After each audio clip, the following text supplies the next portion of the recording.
In May 2010, an elderly Greek pensioner named Nikos walked into his bank in Athens and was handed a letter. His pension, the one he had contributed to for 37 years, had been cut by 40%.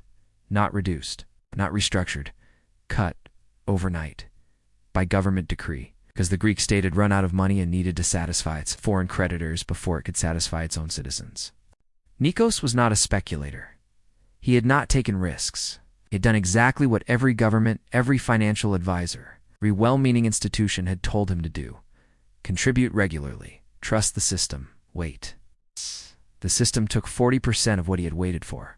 Right now, 70 million Americans hold $7.4 trillion in 401k retirement accounts. They are contributing regularly. They are trusting the system. They are waiting. And the United States government is carrying $36 trillion in debt. It's paying over $1 trillion per year just in interest, running annual deficits of $1.7 trillion and showing in the data and the patterns. In the historical sequence, every signal that has preceded every major sovereign financial crisis in recorded history. What happened to Nikos is not a Greek story. It's a preview. There is a version of financial history that is taught in schools, repeated by advisors, and embedded in the cultural narrative of American retirement planning. It goes like this. You work, you save through your 401k, the market grows over time, and you retire in security. It is a clean story. It is also, at its structural foundation, a fiction constructed by a tax code revision that nobody voted on. The 401k was not designed as a retirement vehicle. It was a tax provision, Section 401k, of the Revenue Act of 1978, created to allow corporate executives to defer bonus income into tax-advantaged accounts. Benefits consultant named Ted Benna recognized in 1981 that the language was broad enough to extend to all employees. The IRS agreed, and within 2 decades, the corporate world realized what this meant. It could replace guaranteed pensions where the company bore all investment risk with market-exposed accounts where employees bore it themselves. The transfer of risk from institution to individual was not accidental. It was economically rational for the corporations. Between 1980 and 2024, private sector defined benefit pension coverage fell from 38% of workers to roughly 11%. The financial risk that once sat on corporate balance sheets now sits in your 401k statement. The Byzantine Empire understood this dynamic intimately, though they called it something different. In the later centuries of the Eastern Roman Empire, the state progressively shifted the management of public functions, tax collection, local administration, resource distribution, to private individuals through a system called pronoia. Initially presented as an efficiency measure, pronoia concentrated risk at the individual level, while the state extracted benefit from above. When the system came under stress, as it did repeatedly through the 11th and 12th centuries, the individuals holding pronoia grants bore the losses, while the imperial administration remained insulated. The pattern of institutional risk transferred to individuals, dressed in the language of empowerment and efficiency, is as old as organized governance. New Zealand offers a more recent parallel. In 1975, the newly elected Muldoon government abolished the New Zealand superannuation scheme, a funded, contributory national retirement system, replacing it with a pay-as-you-go state pension financed entirely from current taxation. The funded reserves that had been accumulated were dissolved into general revenue. Generations of New Zealanders who had expected a funded investment-backed retirement found themselves dependent on whatever future governments chose to allocate. The funded cushion, the real accumulated capital that could have buffered economic downturns, was gone, replaced by a promise. The American 401k is the mirror image, instead of state promises replacing funded accounts. It is market exposure replacing state guarantees. The outcome, individual vulnerability at the moment of system stress, is identical. Here is the number that should concentrate every American's attention. The top 10 companies in the S&P 500 now represent 37% of the entire index.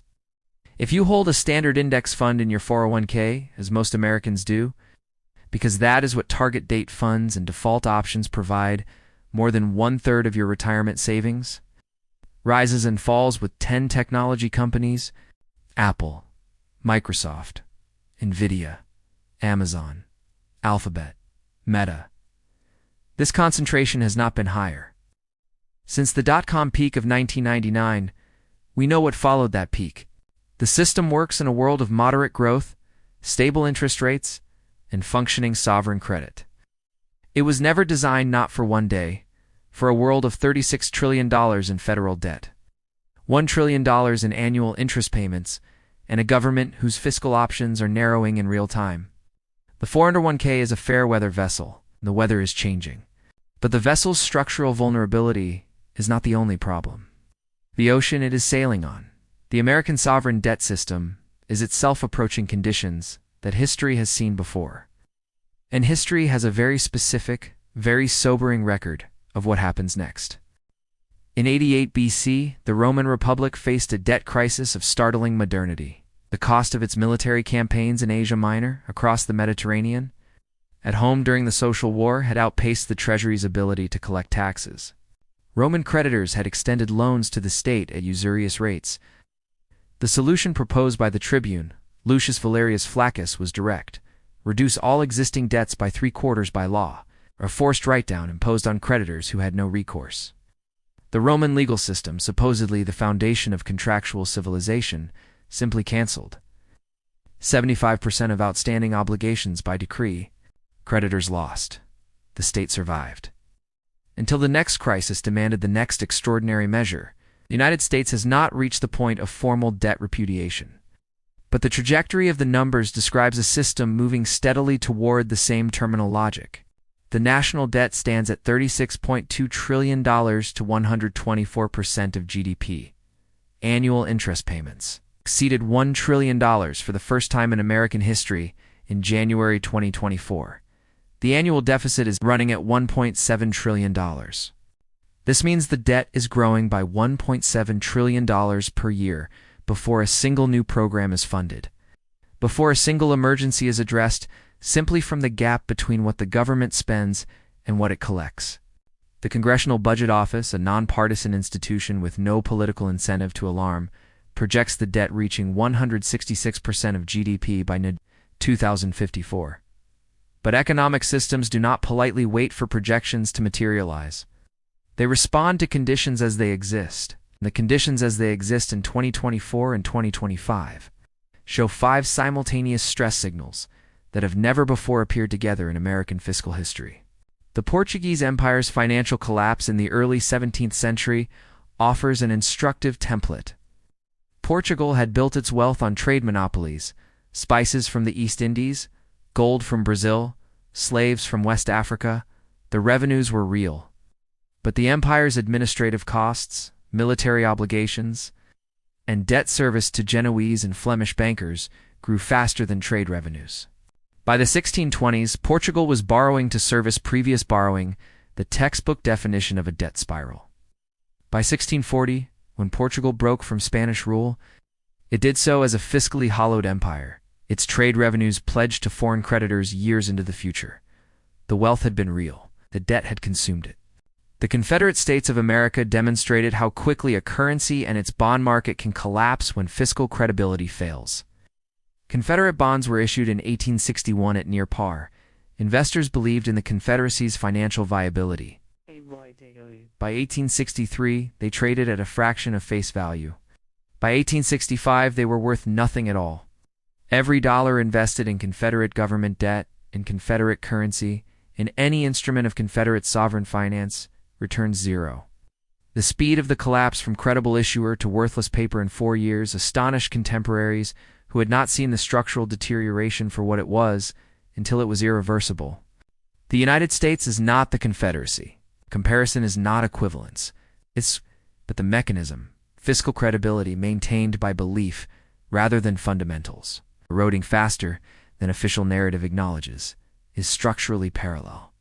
There are 4 historical exits from a sovereign debt spiral: genuine growth outpacing debt accumulation, not achievable at 5% plus sustained real GDP growth, which America has not managed in 40 years. Austerity, politically impossible in the current bipartisan spending environment.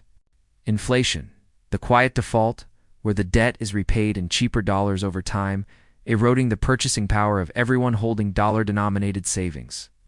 Or explicit restructuring, formal default or renegotiation, the option that is never discussed until it is the only option remaining.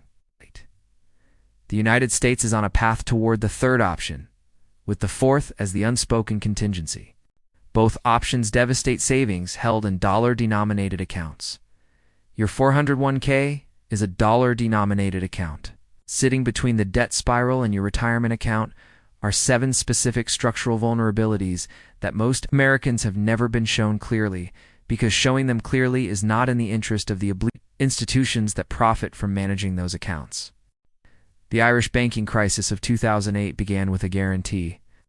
On September 30th, 2008, at 2 a.m, in an emergency cabinet session, the Irish government guaranteed the liabilities of 6 Irish banks totaling €400 billion. The Irish state's entire GDP was €170 billion. The government had just guaranteed an amount more than twice the size of the entire economy. It did so to prevent an immediate banking collapse. The consequence was the transfer of private banking losses onto the Irish public through austerity, tax increases, and the degradation of public services for the following decade. Irish citizens who had never taken a speculative position, who had simply deposited their savings and paid their taxes, bore the cost of a banking system's structural failure. The lesson is not that governments act recklessly. The lesson is that in a financial crisis, the government's need to survive and the citizens' need to be protected are not the same thing. And when they conflict, the government's need takes priority. This is the context in which the 7 layers of 401k exposure must be understood. Market concentration places. 37% of standard index fund exposure in 10 technology companies, the highest concentration since the dot-com peak. Interest rate sensitivity has already inflicted 15 to 22% losses on SAFE. Target date bond funds in 2022, the worst bond market performance since 1976. The liquidity trap means early access to your own savings costs 30 to 40% in penalties and taxes, ensuring that in a crisis you cannot react freely. Counterparty risk places 3 to 4 institutional layers between you and your money, each one a point of potential failure. Inflation erosion means that at 4% sustained inflation below historical levels during debt monetization cycles, $500,000 today becomes $225,000 in real purchasing power in 20 years. Legislative risk is real and documented. Congressional hearings have already explored mandatory government debt purchase requirements for retirement accounts, and the Argentina and Poland precedents demonstrate that democratic governments facing fiscal crisis do seize private pension assets. And sequence of returns risk means that a retiree who experiences a 40% loss in year 1 of retirement, while continuing to make necessary withdrawals, may never recover, even if the market eventually does. 7 layers, all active simultaneously. In an environment of peak sovereign debt stress, elevated inflation risk, and the largest bond market pressure in a generation, the Hungarian savings destruction of 1946 illustrates the endpoint of this kind of convergence. Ow. In its most extreme form, Hungarian citizens who had saved dutifully through the war years, holding their wealth in peng-denominated bank accounts, watched the purchasing power of those accounts be eliminated by hyperinflation so severe that prices doubled every 15 hours. The accounts still existed. The numbers in them were still technically positive, but the real value, the ability to buy food, shelter, clothing, had been obliterated. The savings had not been taken. They had been made worthless. The distinction is legally important and financially irrelevant. You do not need hyperinflation for this mechanism to operate. You need only sustained, elevated inflation, the kind consistent with monetizing. $36 trillion in debt applied over a decade to accounts denominated in the currency being debased. The question history asks at this point is not whether these risks are real. They are documented, measurable, and visible in current data. The question history asks is whether they are worse than 1929, and to answer that honestly requires comparing not just the scale of the debt, but the architecture of the market system that sits on top of it. In 1720, South Sea Company, a British joint stock company, granted a monopoly on trade with South America, became the object of one of history's most spectacular speculative manias. The company's actual trading revenues were modest to non-existent. Its value lay entirely in the promise of future profits from trade routes that were largely theoretical. Yet shares rose from £128 in January 1722, £1,050 by June of the same year. Members of Parliament, cabinet ministers, and the King of England himself held shares. The bubble was so widely held that when it burst, and it burst swiftly and completely by December 1720, the financial damage was felt across every level of British society. The South Sea bubble was catastrophic for its time, but it was contained. Share ownership was limited to those wealthy enough to participate in early equity markets. The damage was severe. It was not universal. In 2024, 58% of American adults own stocks, predominantly through 401k accounts. The South Sea bubble's concentrated damage becomes, in this modern context, a potential universal event. Every percentage point of decline in the S&P 500 represents approximately $400 billion in retirement account value reduction money that is not abstract, but belongs to teachers, nurses, factory workers, and retirees. The Long Depression of 1873, less famous than 1929 but arguably more structurally relevant, offers a second historical frame. Triggered by the collapse of railroad speculation and a global banking contraction, the Depression lasted from 1873 to 1896 in various forms across Europe and America. Its distinctive feature was not acute collapse but prolonged stagnation. Asset values that never recovered to pre-crisis peaks within investors' lifetimes. Businesses that limped rather than failed, a general erosion of living standards without a single dramatic breaking point. Japan's experience after 1989 resembles the Long Depression more than the Great Depression, a slow, grinding deflation that confounds both stimulus and austerity responses. The structural features that make 2026 more dangerous than either 1929 or 1873 are 5 in number. Market participation at 58% versus 2.5% in 1929 means the damage will be universal. A $600 trillion global derivatives market with a notional value 10 times global GDP creates amplification mechanisms that did not exist in any previous crisis. Algorithmic trading, which executes 70% of all equity trades, can compress years of price discovery into days of automated selling. A Federal Reserve already constrained with rates elevated and the balance sheet still historically large lacks the policy space to respond that it had in 2008, 2020, or any previous crisis. And $36 trillion in sovereign debt means the government's capacity to backstop the private sector is itself structurally limited in ways that were not true in 1929. When the debt-to-GDP ratio was under 20%, each of these amplifiers compounds the others. Algorithmic selling accelerates the derivatives exposure. Derivatives stress accelerates sovereign credit pressure. Sovereign credit pressure constrains the Fed's response. The Fed's constrained response prolongs and deepens the market decline. The prolonged decline destroys sequence of returns for the 58% of Americans with market-exposed retirement accounts. The math is not pessimism. It is architecture. And the architecture has a specific physical manifestation that is already visible in real estate markets across the United States, a slow-motion avalanche that has been building since 2022, and that, by every historical pattern, is approaching its point of maximum destructive force. In 1990, Sweden had one of the most stable banking systems in the developed world. Its banks were well capitalized, conservatively managed, and deeply embedded in the national economy. Then the government deregulated the credit market in the mid-1980s, unleashing a wave of speculative lending into commercial real estate. Property prices rose dramatically. Banks extended credit against appreciating collateral. The system appeared healthy because in rising markets, collateral covers everything. When Swedish property prices began falling in 1990, the collateral evaporated faster than the loans. 3 of Sweden's largest banks, Nordbanken, Gota Bank, and Sparbanken, required government rescue. Total banking sector losses equaled 12% of Swedish GDP. The government nationalized 2 major banks. The cleanup took the better part of a decade. Finland's experience was simultaneously even more severe.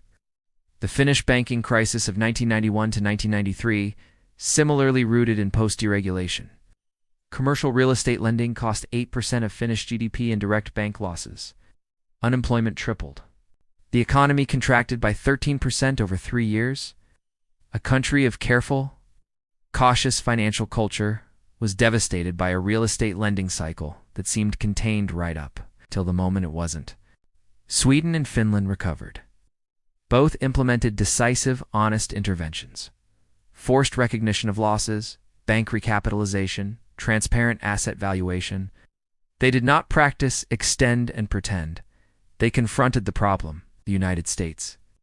Commercial real estate sector is currently practicing extend and pretend on a scale that dwarfs anything Sweden or Finland experienced. $1.5 trillion in commercial real estate loans are coming due between 2024 and 2026.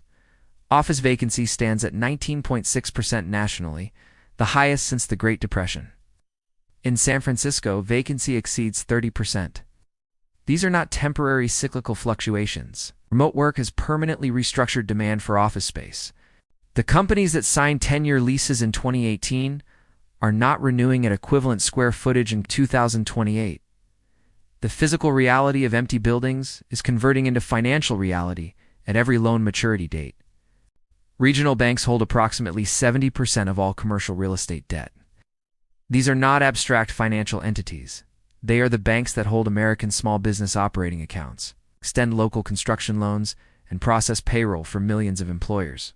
When their CRE portfolios force loss recognition through maturity, regulatory pressure, or the simple mathematics of loans that cannot be refinanced at current rates, the credit contraction flows immediately into the real economy. The historical pattern is unambiguous. Real estate collapses arrive with a 2 to 3 year lag after interest rate peaks. U.S. rates peaked in mid-2023. The lag expires in 2025 and 2026, precisely the window that the debt dynamics, the market concentration risk, and the de-dollarization pressures are also converging. The avalanche does not send a warning in advance. It simply arrives. There was a moment, sometime in the late 16th century, when a single Spanish silver real, stamped with the pillars of Hercules and minted from the ore of Potosi, was the closest thing the world had to a global reserve currency. Spanish silver flowed through every major trading port from Seville to Shanghai. The Chinese Empire, the largest economy on earth, restructured its entire tax collection system to accept Spanish silver. Because Spanish silver was universally trusted, then Portugal, the Dutch, and the English found alternative trade routes. Then the silver mines of Potosi began to deplete. Then the Spanish crown's military expenditures consumed the silver faster than it could be mined, melted, and shipped. By the early 17th century, the Spanish real was being debased, less silver in each coin, more copper in the same pattern that had preceded every currency's fall from reserve status in history. By 1640, Spain's financial dominance of global trade was effectively over. Currency that had seemed permanent had been eroded by the same fiscal mechanics that always erode reserve currencies. Military overextension, debt accumulation, and the quiet degradation of monetary credibility. The Ottoman Empire's experience of losing monetary prestige followed a similar arc over the 18th and early 19th centuries. As the empire's silver ackee was progressively debased to fund military campaigns, its value in international trade declined. Ottoman merchants increasingly demanded payment in foreign currencies, Dutch guilders, later British pounds. The empire's own currency became secondary in its own markets. Reserve status is not a permanent feature of any currency. It is a judgment made by the global market about the credibility of the issuing power. That judgment is currently being reassessed about the dollar. BRICS nations, now representing 36% of global GDP by purchasing power parity, compared to the G7's 30%, are actively constructing parallel payment systems designed to reduce PH dependence on the dollar-dominated SWIFT network. Saudi Arabia discussed yuan-denominated oil sales in 2023. India settled Russian oil purchases in rupees. Central banks globally bought 1,037 tons of gold in 2023, a 55-year record signaling systematic reduction of dollar-denominated reserve holdings. The dollar's reserve status is the hidden foundation of American economic privilege. It allows the U.S. to borrow in its own currency, run persistent trade deficits without immediate consequences, and export a portion of its inflation to the rest of the world. When that status erodes and historical patterns suggest the erosion is underway. Not theoretical, every dollar-denominated asset faces double exposure. the direct loss from market decline, and the purchasing power loss from currency devaluation. For a 401k holder, this is not an abstract geopolitical risk. It is the mechanism by which a 40% market decline becomes a 50% plus real wealth decline, without a single additional market event occurring. The Spanish real, the Ottoman aki, the Dutch guilder, the British pound, each was, in its time, the currency the world trusted. Each was replaced not because anyone voted on it, but because the fiscal credibility of the issuing power eroded beyond the point where trust could be. Maintained by institutional inertia alone, the dollar's time as the singular global reserve currency is not necessarily over. But for the first time in 80 years, it is genuinely in question. And history suggests that once that question is asked seriously, the window for a prepared response narrows faster than anyone expects.